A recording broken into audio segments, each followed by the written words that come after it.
मोहित, ये जो अजान और हनुमान चालीसा को लेकर जो दो टूक नजर आ रहा है, अब दिल्ली के कुतुब मीनार में हनुमान चालीसा पढ़ी गई है, क्या कहेंगे? देखिए, पहली बात मैं आपको बता दूं, देश की सरकार जो है वो मुद्दा विहीन हो चुकी है। भारतीय जनता पार्टी की सरकार के पास देश में कोई मुद्दे नहीं है। एजुकेशन, हेल्थ और शिक्षा बीजेपी के लिए कभी कोई मुद्दा नहीं रहा है। उनके लिए मुद्दा रहा है हिंदू और मुस्लिम का।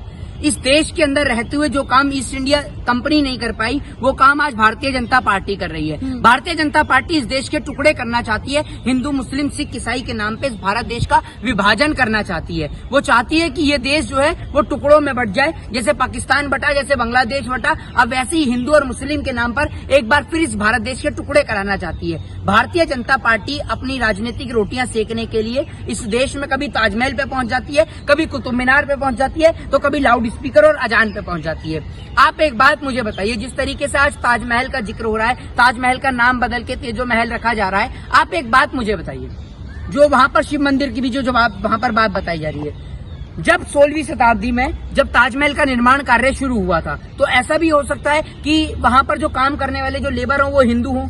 ऐसा तो है नहीं कि ताजमहल एक दो लेबर ने बना दिया है, बहुत सारे मजदूर वहां पर काम करने के लिए लगे होते हैं। और जो ताजमहल की जो हिस्ट्री है वो ये बताती है कि ताजमहल राजा जयसिंह से लिया गया था। ताजमहल की जो जमीन है वो राजा जयसिंह से ली गई थी। तो ये भी हो सकता है कि ताजमहल की जो जमीन है वहां पर राजा जयसिंह जो एक हिंदू राजा थे, वहां पर जो है मूर्ति वगैरह हो, तो उन्होंने जो है वहां पे जो काम करने वाले हिंदू मजदूर हो, उन्होंने उठाकर एक रूम में कमरे में बंद कर दिया गया हो, जिसको ये लोग विवाद बना रहे हैं। दूसरी बात रही कुतुब मीनार की, तो मैं आपको एक बात बता दूं कि कुतुब मीनार, जैसा कि हम इतिहास में पढ़ते हैं, कुतुब मीनार का निर्माण कुतुबुद्दीन ऐबक और इल्तुतमिश ने किया है। ये बात पूरा देश जानता है। लेकिन जब भारतीय जनता पार्टी के पास कोई मुद्दे नहीं बचे हैं, ये मुद्दा विहीन भारतीय जनता पार्टी की सरकार आज देश में देश की जनता का जो ध्यान बटाने के लिए, उनको हिंदू और मुसलमान करने के लिए, आज देश की स्थिति इतनी खराब है कि प्रधानमंत्री नरेंद्र मोदी जी लाल बत्ती में और देश मोमबत्ती में, लेकिन प्रधानमंत्री मोदी जी को कोई फर्क नहीं पड़ रहा। पूरा का पूरा देश जो है आज मोमबत्ती में है, प्रधानमंत्री जी लाल बत्ती में सायरन दे के पूरे देश में घूमे जा रहे हैं।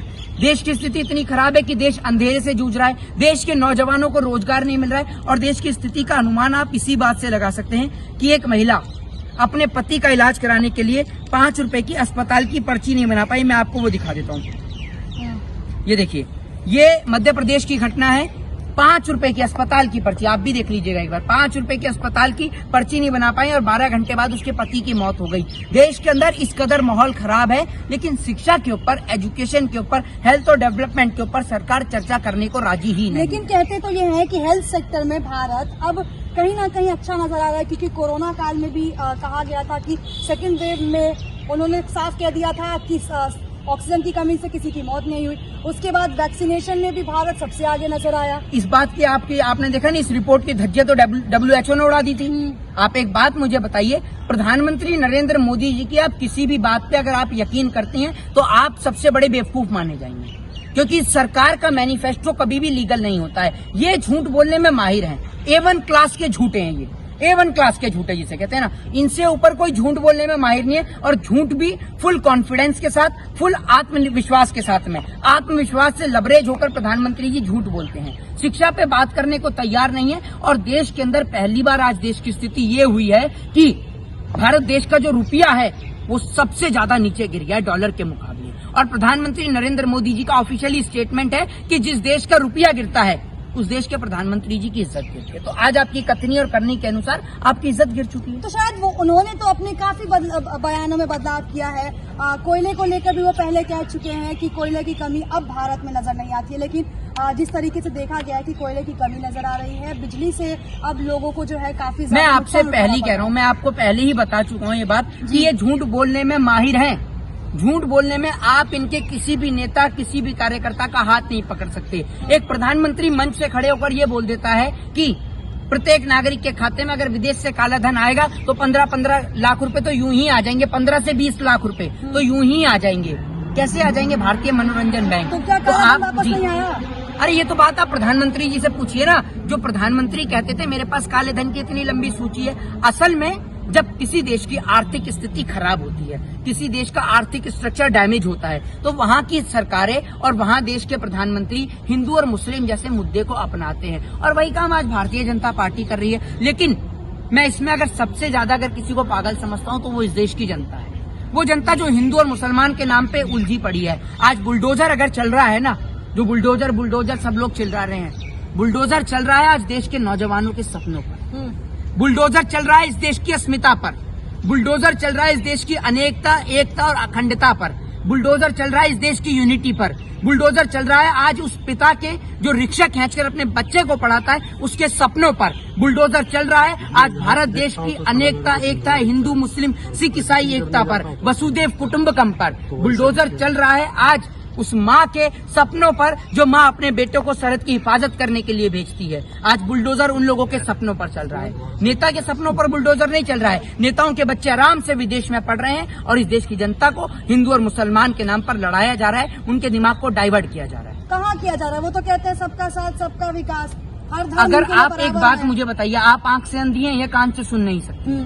दोनों में से ऐसा कुछ नहीं है मेरे ख्याल से, या है तो आप मुझे बता दीजिए। आंख से देख सकती हैं, देख सकती हैं हाँ या ना बताइए मुझे।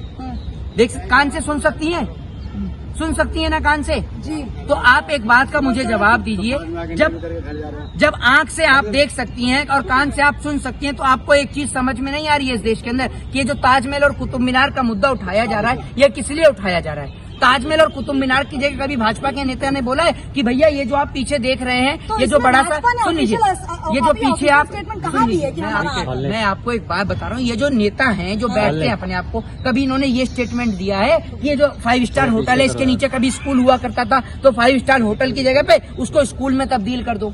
शिक्षा पे कभी बात करते हैं ये लोग? कभी हेल्थ पे सुना हो? लोग बेरोजगारी से त्रस्त हो रहे हैं, मर रहे हैं, उस पर कभी चर्चा नहीं है। तो मैं आपको यही समझा रहा हूँ कि अगर आपको तबाह होते हुए भी तबाही नहीं दिखती तो ये अंधभक्ति है साहब, इसकी कोई दवाई नहीं दिखती। तो कुतुब मीनार में जो लोगों ने हनुमान चालीसा पढ़ा है उसमें भाजपा के लोग कहाँ हैं? मतलब हर चीज का इल्जाम भाजपा के ऊपर लगा देंगे क्या? अगर ये लोग भाजपा के लोग नहीं हैं तो एक बात आप मुझे बताइए, आप हनुमान चालीसा अपने घर के मंदिर में पढ़ेंगे या सड़क पे बैठ के पढ़ेंगे? तो भारत में तो इतना तो आपको है ना आजादी की, आप कहीं भी पढ़ ले, हनुमान चालीसा पढ़ रहे हैं लोग, तो आपको इसमें दिक्कत क्या है? अरे आप तो कल को अगर वहाँ पर हाईवे पे बैठकर हनुमान चालीसा पढ़ने लगेंगी तो क्या आजादी है?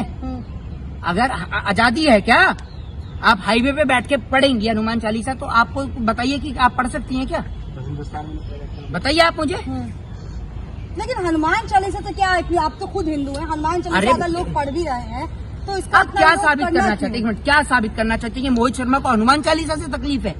मोहित शर्मा को हनुमान चालीसा से कोई तकलीफ नहीं है, मैं खुद पढ़ता हूँ हनुमान चालीसा। आप नहीं बताएंगे मुझे? भाजपा से तकलीफ है? नहीं, मुझे भाजपा से भी तकलीफ नहीं है। मुझे तकलीफ इस बात से है कि अगर कोई दूसरा आदमी जो करेगा क्या हम भी वही करेंगे? हैं? अगर हम उनकी हुबहू होड़ कर रहे हैं कि भाई मुसलमान सड़क पे बैठ के अपनी नमाज पढ़ रहा है शुक्रवार के दिन, जुम्मे वाले दिन, तो क्या हम भी हनुमान चालीसा पढ़ेंगे मंगलवार को? हमारी आरती होती है ना, किसी को तकलीफ हुई है? तो भाई आप एक बात समझिए, अजान से तकलीफ है इस देश के राजनेताओं को और आरती से भी उन्हीं को तकलीफ है, तभी वो लाउड स्पीकर हटवाने में लगे हुए हैं। बाकी इस देश के अंदर हनुमान चालीसा होती आई है, माता रानी का जागरण, चौकी, पूजा, हवन, गणेश चतुर्थी का उत्सव सब कुछ होता है। परमिशन लेते हैं लोग, बड़ी बड़ी चौकियां लगाते हैं। अभी नवरात्रि गई है, हमने भी माता रानी की चौकी लगाई सरकार से परमिशन लेके और गली में ही लगाई। बताइए, तब मुसलमान लोग भी रहते हैं, किसी ने तो कंप्लेंट नहीं करी कि हमें तकलीफ हो रही है। तो अगर आप दूसरे को कोऑपरेट करेंगी तो दूसरा आपको कोऑपरेट करेगा। लेकिन अगर आप ये सोचती हैं कि उसकी मस्जिद की नमाज बंद कराकर हम खुश रहेंगे तो ये गलत है। अगर आप उसकी मस्जिद की नमाज बंद कराएंगी तो कल का आपको माता रानी का जागरण भी बंद होगा। ठीक है ना? तो मतलब क्या लग रहा है विपक्ष कभी हिंदू मुस्लिम की या बाकी चीजों की राजनीति नहीं कर रहा था, केवल भाजपा ही कर रहा है? विपक्ष आज विपक्ष में बैठा ही इसलिए कि वो हिंदू मुसलमान की राजनीति नहीं करता था, वरना मुट्ठी भर अंग्रेज इस हिंदुस्तान पे कब्जा करने की औकात क्या थी? औकात तो इसलिए बन गई उनकी क्योंकि इस देश के हिंदू मुस्लिम सिख ईसाई आपस में लड़ गए, इसलिए इस देश के ब्रिटिश ईस्ट इंडिया कंपनी इस देश पे राज कर गई। जय हिंद, जय भारत, वंदे मातरम।